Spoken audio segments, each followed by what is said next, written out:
નમસ્કાર મિત્રો, સ્વાગત છે તમારું અમારી ચેનલ પર એક નવા વિડીયોમાં। મિત્રો, તુલસીની મંજરી જો તમને કરોડપતિ અને ધનવાન બનાવી શકે છે। જે હા મિત્રો, આપણે તુલસીના છોડ પર જ્યારે પણ મંજરી આવવા લાગે છે ત્યારે આપણે તેને ઘરના માટે ખૂબ જ શુભ સંકેત માનવામાં આવે છે। તુલસી પર જ્યારે પણ મંજરી આવવા લાગે ત્યારે તમને એવું સમજાઈ જવું જોઈએ કે માતા લક્ષ્મી તમારા પર મહેરબાન છે અને હવે તમારી પર પોતાની કૃપા વરસાવવાના છે। તેથી આજે અમે તમને મંજરીના કેટલાક ખાસ ઉપાયો વિશે અમે તમને જણાવવાના છીએ। આ ઉપાયોમાંથી તમે માતા લક્ષ્મી અને ભગવાન વિષ્ણુની અસીમ કૃપા મેળવી શકો છો। દરેક ઘરના આંગણામાં તુલસીનો છોડ તો ચોક્કસ જ હોય છે। જો તમારા ઘરે પણ તુલસીનો છોડ નથી તો તમારે તમારા ઘરે તુલસીનો છોડ ચોક્કસ લગાવવો। હિન્દુ ધર્મ અનુસાર તુલસીના છોડને ખૂબ જ પવિત્ર માનવામાં આવે છે। તુલસીના છોડમાં માતા લક્ષ્મીનો નિવાસ માનવામાં આવે છે। તેથી તમારે તુલસીના છોડની રોજે સવારે અને સાંજે પૂજા કરવી જોઈએ અને સાંજના સમયે તેના પાસે દીવો પણ પ્રગટાવવો જોઈએ। તુલસીનો છોડ જેટલો પવિત્ર હોય છે એની મંજરી પણ એટલી જ પવિત્ર અને મહત્વપૂર્ણ પણ હોય છે। માનવામાં આવે છે કે તુલસીની મંજરી સાથે જોડાયેલા કેટલાક ઉપાયો જો તમે કરી લેશો તો તમારા ઘરમાં ધન સંબંધિત તમામ પરેશાની દૂર થઈ જશે। તેની સાથે જ મિત્રો, તમારા ઘરની તિજોરી ક્યારેય પણ ખાલી નહીં રહે। તમારા ઘરમાં પૈસાની ક્યારેય તંગી નહીં રહે। ઘરના દરેક સભ્યને પોતાના કાર્યમાં સફળતા મળે અને ઘરમાં હંમેશા સુખ સમૃદ્ધિ અને શાંતિ રહેશે। જો ઘરમાં રોજે ઝઘડો અને કલેશ થતો રહે તો તમારે તુલસીની મંજરીનો આ નાનો ઉપાય ચોક્કસપણે કરી લેવો જોઈએ, જેથી તમારા ઘરમાં પણ સુખ સમૃદ્ધિ હંમેશા બની રહે। તો ચાલો જાણી લઈએ તુલસીની મંજરીના સરળ ઉપાય વિશે। પરંતુ તે પહેલાં જો તમે પણ ઈચ્છતા હોય કે માતા લક્ષ્મીના આશીર્વાદ હંમેશા તમારા પર બન્યા રહે તો આ વિડીયોને એક લાઈક કરીને અમારી ચેનલને સબસ્ક્રાઈબ જરૂરથી કરી લેજો અને મિત્રો, કમેન્ટ બોક્સમાં જય મા લક્ષ્મી જરૂરથી લખીને તમારી હાજરી ચોક્કસ નોંધાવો। મિત્રો, ઉપાયોની સાથે હું તમને વિડીયોના અંતમાં કેટલાક સંકેતો વિશે પણ જણાવીશ જે તમારા ધનવાન બનવાના પહેલાં તુલસીના છોડ પર દેખાય છે। નંબર 1, ઘરમાં વાવેલા તુલસીના છોડમાંથી જે મંજરી જમીન પર પડી જાય છે, તમે તેને કોઈ લાલ કપડામાં ગાંઠ બાંધી તમારા ઘરની તિજોરીમાં મૂકો। આવું કરવાથી તમારા ઘરમાં ક્યારેય ધનની કમી નહીં આવે અને સાથે જ તમને ક્યારેય આર્થિક તંગીનો સામનો કરવો નહીં પડે। આથી તમારી તિજોરી હંમેશા ધનથી ભરેલી રહે। સાથે જ જો તમે તુલસીની થોડી મંજરી તમારા પર્સમાં રાખો છો તો મિત્રો, તમારા પર્સમાં હંમેશા પૈસા રહેશે। નંબર 2, જો તમને પણ એવું લાગે છે કે તમારા ઘરમાં નકારાત્મક ઉર્જાનો પ્રવેશ થઈ ગયો છે અને તમારા ઘરમાં હંમેશા કલેશ થતો રહે, ઘરમાં લડાઈ ઝઘડાનો માહોલ બન્યો રહે, તો તમારે તુલસીની મંજરીને પાણીમાં ફેરવીને આખા ઘરમાં છંટકાવ કરવો। આથી તમારા ઘરની બધી જ નકારાત્મક ઉર્જા સમાપ્ત થઈ જાય અને ઘરમાં સુખ સમૃદ્ધિ પણ આવી જશે। નંબર 3, જો મિત્રો તમારા ઘરના કોઈ પણ સભ્ય જેના લગ્નમાં સતત અડચણ આવી રહી હોય, લગ્નના યોગ બનતા જ નથી, એ વ્યક્તિએ જેના લગ્ન થતા નથી તેને દૂધમાં તુલસીની મંજરી ફેરવી અને તે દૂધને શિવલિંગ પર અર્પણ કરવું। આ ઉપાય કરવાથી તેના લગ્નના યોગો બનવા લાગે છે અને બહુ જ જલ્દી તેના લગ્ન કોઈ સારી જગ્યાએ નક્કી થઈ જશે। નંબર 4, શુક્રવારનો દિવસ માતા લક્ષ્મીને અર્પિત માનવામાં આવે છે। આ દિવસે માતા લક્ષ્મીની તુલસીની મંજરી સાથે વિધિ વિધાનથી પૂજા ચોક્કસ કરવી। આવું કરવાથી માતા લક્ષ્મી પ્રસન્ન થઈને તમારી પર અસીમ કૃપા વરસાવે છે અને તમારા જીવનના તમામ દુઃખ અને બધી જ પરેશાનીઓ સમાપ્ત કરી દેશે।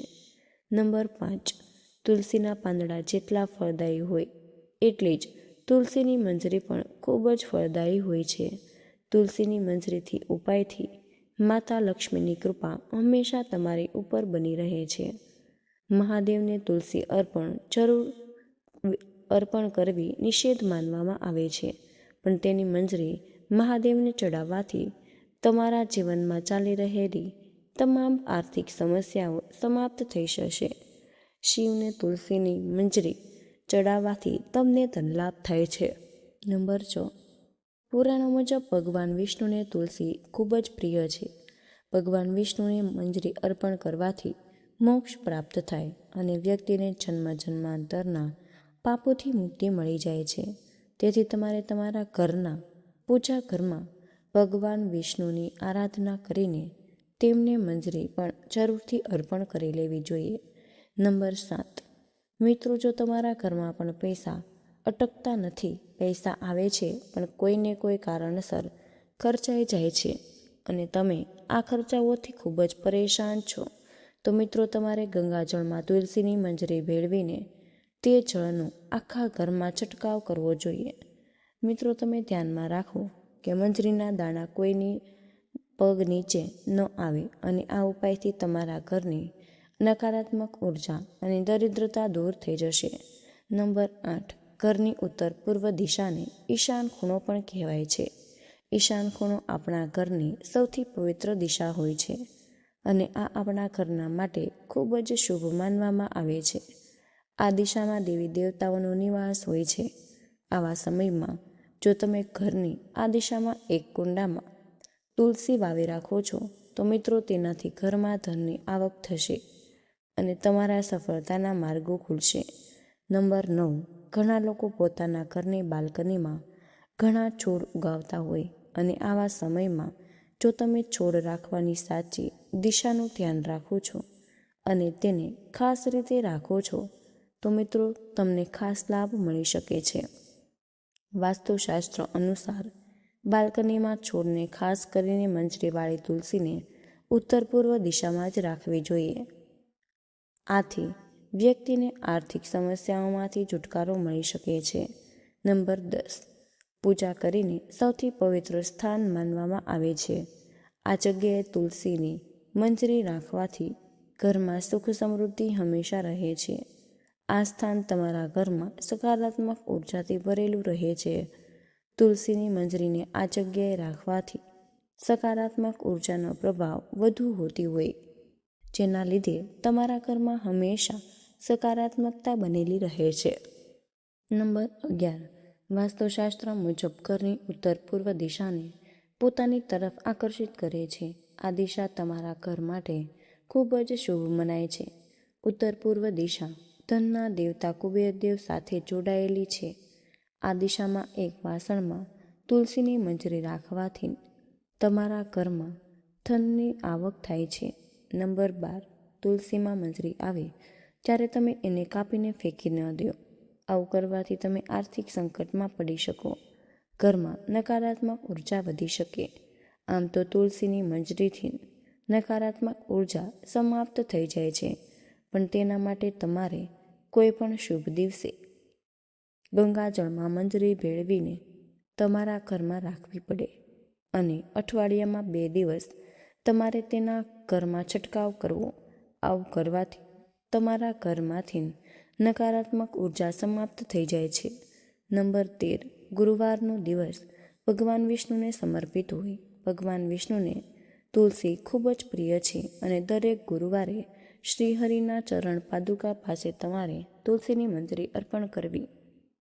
આવું કરવાથી તમારા જીવનની તમામ આર્થિક સમસ્યાઓ, મુશ્કેલીઓ દૂર થઈ જશે. તમારા ઘરમાં ધનની વૃદ્ધિ થશે. જો તમારા પૈસા ક્યાંય અટવાઈ ગયા છે અથવા તો બોજ મારી ગયા છે, તો મિત્રો તે પણ તમને ઝડપથી મળશે. નંબર 14. જો તમારા ઘરમાં કોઈ વ્યક્તિ બીમાર જ પડ્યો રહે કે પછી હાલમાં કોઈ બીમાર છે, તો તુલસીની મંજરીને તમારે પાણીમાં ભેળવીને તેનાથી તે દર્દીને સ્નાન કરાવવું. આવું કરવાથી તેને શરીરના રોગોથી મુક્તિ મળે છે અને તેના પાપો પણ નાશ પામે. નંબર 15. તુલસીના પાંદડાને સળગાવવા માટે શાસ્ત્ર સ્પષ્ટ મનાય છે. પરંતુ તમે તુલસીની મંજરીને સળગાવી શકો છો. આથી તમારા ઘરમાં શુભતા હંમેશા બનેલી રહે છે અને તમારા ઘરમાં ધન આગમન થતું રહે છે. નંબર 16. તુલસીની મંજરીને દરરોજ સાંજના સમયે ઘીના દીવામાં નાખીને પ્રજ્વલિત કરો. અને મિત્રો, આવું કરવાથી તમારા ઘરની તમામ દરિદ્રતા અને નકારાત્મક ઉર્જાનો નાશ થશે. તો ચાલો હવે આપણે કેટલાક સંકેતો વિશે પણ જાણી લઈએ કે જે તમારે ધનવાન બનતા પહેલાં તુલસીનો છોડ આપે છે. મિત્રો, તુલસી સારો અને ખરાબ સમય આવવાના સંકેતો પહેલાંથી જ આપણને આપી દે છે. તો ચાલો મિત્રો, આપણે જાણી લઈએ તુલસીના તે સંકેતો વિશે જે મનુષ્યને ભવિષ્યની ઘટનાઓ અંગે સચેત કરે છે. પરંતુ તે પહેલાં જો ઈચ્છો કે લક્ષ્મી માતાના આશીર્વાદ તમારા પર બનેલા રહે તો મિત્રો, આ વિડીયોને લાઈક કરો અને ચેનલને સબસ્ક્રાઈબ કરો અને કમેન્ટ બોક્સમાં જય માં લક્ષ્મી જરૂરથી લખી દેજો. ઘણી વખતે તમે એવું જોયું હશે કે ઘરના લગાવેલા તુલસીનો છોડ અચાનક સુકાઈ જાય છે. ઘણી કોશિશો કરવા છતાં પણ છોડ લીલો રહેતો જ નથી અને મિત્રો, સુકાઈ જાય તો શાસ્ત્રો અનુસાર તુલસીનું સુકાવું એ સંકેત આપે છે કે તમારા ઘરમાં નકારાત્મક શક્તિઓનો વાસ છે.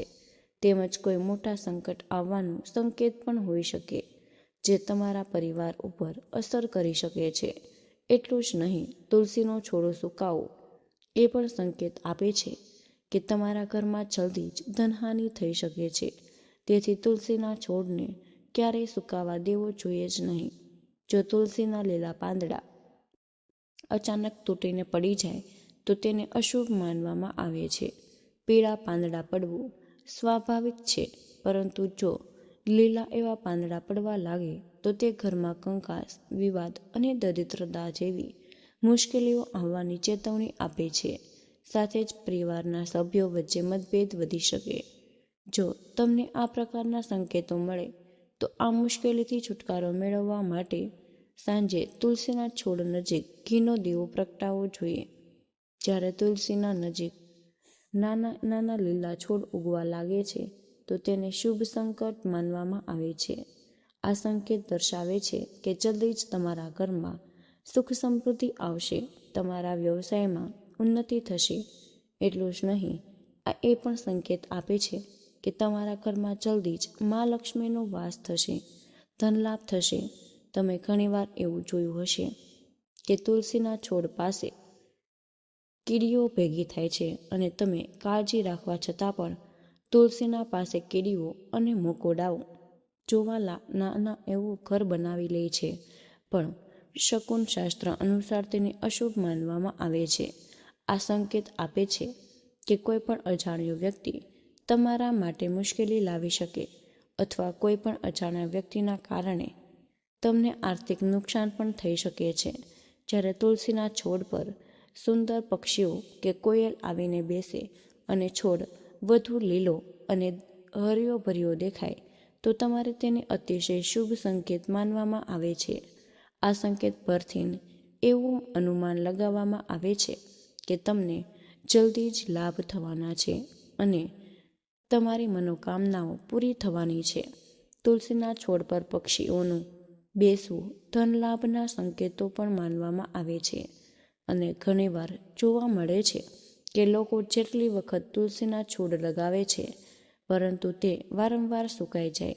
ઘરમાં તુલસીનો છોડ ક્યારેય રહેતો જ નથી, હંમેશા કરમાઈ જાય. આ સંકેત આપે છે કે તમારા ઘરમાં નકારાત્મક શક્તિઓનો વાસ છે. સાથે જ તે પિતૃદોષનો પણ સંકેત આપે છે. જો તમારા સાથે આવું બને તો આ મુશ્કેલીમાંથી છુટકારો મેળવવા માટે તમારે જરૂર લોકોને દાન કરવું જોઈએ. જો તુલસીનો છોડ પાણી આપવાની સાથે જ ઢળી ગયો હોય અને તમારે તેના પાન નીચે પડી ગયા છે તો તેને ધન અને આરોગ્યની દ્રષ્ટિએ ખરાબ સંકેત માનવો જોઈએ. સંભાવના છે કે ઘરમાં ધનહાનિ થાય અથવા તો કોઈ બીમાર પડે અથવા ઘરના કોઈને ઈજા થવાની પણ શક્યતા હોઈ શકે. જો નજર જોશ રાખે તો તુલસીના છોડના પાંદડાઓ કાળા થવા લાગે છે અને મિત્રો, વાસ્તુશાસ્ત્રમાં તેને ઘરમાં લાગેલા દોષ સાથે જોડવામાં આવે છે. આવા ઘરમાં નકારાત્મક ઉર્જા હોઈ શકે છે. જો તમે વારંવાર તુલસીનો છોડ લગાવો છો પણ તે ઢળી જાય તો એનો અર્થ એ થાય છે કે ઘરમાં સકારાત્મકતા ઓછી છે. આવા સંજોગોમાં તુલસીનો છોડ યોગ્ય રીતે વિકસતો નથી. જો તુલસીનો છોડ સારું હોવા છતાં કરમાઈ જાય છે તો મિત્રો તે એ સંકેત આપે છે કે ઘરથી મા લક્ષ્મી રિસાઈ ગયા છે અને ઘરમાં દરિદ્રતા આવવાની છે. જો તુલસીના પાન પીળા થઈને નીચે પડી રહ્યા હોય તો તેને પણ ઘરમાં નકારાત્મક ઉર્જા સાથે જોડવામાં આવી છે.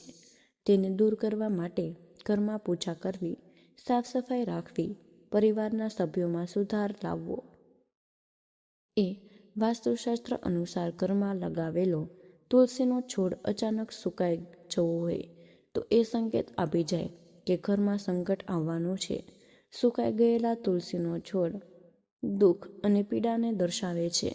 તે તરત જ દૂર કરીને બીજો છોડ લગાવી દેવો જોઈએ અને તુલસીનો છોડ ક્યારેય પૂર્વ દિશામાં બિલકુલ ન લગાવવો જોઈએ મિત્રો, કારણ કે આથી ઘરમાં આર્થિક સંકટ ઊભું થઈ શકે છે. તે હંમેશા ઉત્તર અથવા ઉત્તર પૂર્વ દિશામાં લગાવવો જોઈએ. જો ઘરમાં તુલસીનો છોડ વારંવાર સુકાઈ જાય તો એવું માનવું જોઈએ કે ઘરમાં પિતૃદોષ છે. તેથી બચવા માટે જરૂરતમંદ લોકોને તમારે દાન આપવું, પિતૃઓને તર્પણ કરવું જોઈએ અને રવિવારના દિવસે તુલસીના છોડમાં જળ ન નાખવું જોઈએ, કારણ કે તે દિવસે તુલસી માતા ભગવાન વિષ્ણુ માટે નિર્જળા ઉપવાસ રાખે છે અને રવિવારે પાણી નાખવાથી નકારાત્મક ઉર્જા વધે છે, ઘરમાં દરિદ્રતા પ્રવેશે. બધું એવા ગ્રહ છે જે અન્ય ગ્રહોના સારા અને ખરાબ પ્રભાવ જાતક સુધી પહોંચાડે. જો કોઈ પણ ગ્રહ અશુભ હોય તો મિત્રો તુલસીના છોડ પર નકારાત્મક અસર થાય છે અને શુભ હોય તો ઝડપથી વધે છે. બુધના શુભ પ્રભાવથી તુલસીના છોડના ફળ અને ફૂલો આવે તો દરરોજ સવારે ખાલી પેટે 4 તમારે તુલસીના પાન ખાવાથી મધુમેહ, રક્તવિકાર, વાતપિત્ત જેવા દોષો દૂર થાય છે. માતા તુલસીની બાજુમાં આસન લગાવીને થોડો સમય બેસવાથી દમથી જલ્દી મુક્તિ મળી શકે છે. તુલસીના છોડની ઉપસ્થિતિ એક વેદના સમાન છે અને તે વાસ્તુદોષ દૂર કરવામાં સમર્થ છે. તુલસીના મહત્વ જન્મથી મરણ સુધી છે. ઘરમાં મકાનના દોષો દૂર કરીને જીવન નિરોગી બનાવે. તુલસીનું વાસ્તુશાસ્ત્રમાં વિશેષ સ્થાન છે. આ સમાજમાં સસ્તી અને સરળ વસ્તુઓને હલકી બનાવવામાં આવે છે, જ્યારે મોંઘી વસ્તુઓને પ્રતિષ્ઠા ગણવામાં પણ આવે છે. એટલે તુલસી પૂજનીય દેવીના રૂપમાં છે. તેને તુલસી માતા તરીકે યાદ કરીને રોજ પૂજા અને આરાધના કરવી જોઈએ. અને મિત્રો, આધુનિક રસાયણશાસ્ત્ર પણ તેના ગુણોને માન્યતા આપે છે. તેના હવા, સ્પર્શ અને સેવન શરીર માટે લાભદાયી છે અને પર્યાવરણને શુદ્ધ કરે છે. તુલસીના વિવિધ પ્રકારોમાં શ્રી કૃષ્ણ તુલસી, લક્ષ્મી તુલસીરામ, તુલસી કાળી તુલસી અને નિયમ તુલસી મુખ્ય છે. દરેકના ગુણ અલગ છે અને તે શરીર, નાક, કાન, વાયુ, વિકાર, ઉધરસ અને હૃદયરોગ પર અસર કરે. વાસ્તુદોષ દૂર કરવા માટે તુલસીનો છોડ અગ્નિગુણ એટલે કે દક્ષિણથી પૂર્વથી લઈને વાયવ્ય ઉત્તર પશ્ચિમ દિશામાં ખાલી જગ્યામાં લગાવવું જોઈએ. જો ખાલી જગ્યા ન હોય તો તમારે કુંડામાં ઉગાડીને તેનું સન્માન કરવું જોઈએ. તુલસીનું કુંડું રસોડાની પાસે રાખવાથી પરિવારના ઝઘડા સમાપ્ત થાય છે અને પૂર્વ બારી પાસે રાખવાથી પુત્રનો હટ ઓછી થાય.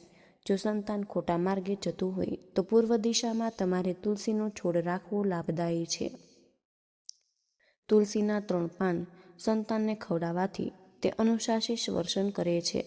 પુત્રીના લગ્નમાં વિલંબ થઈ રહ્યો હોય તો અગ્નિ ખૂણામાં તુલસીનો છોડ લગાવી પુત્રી દેની તેને જળ અર્પણ કરે છે અને એક પ્રદક્ષિણા કરે તો અનુકૂળ સ્થાન પર લગ્ન થાય છે.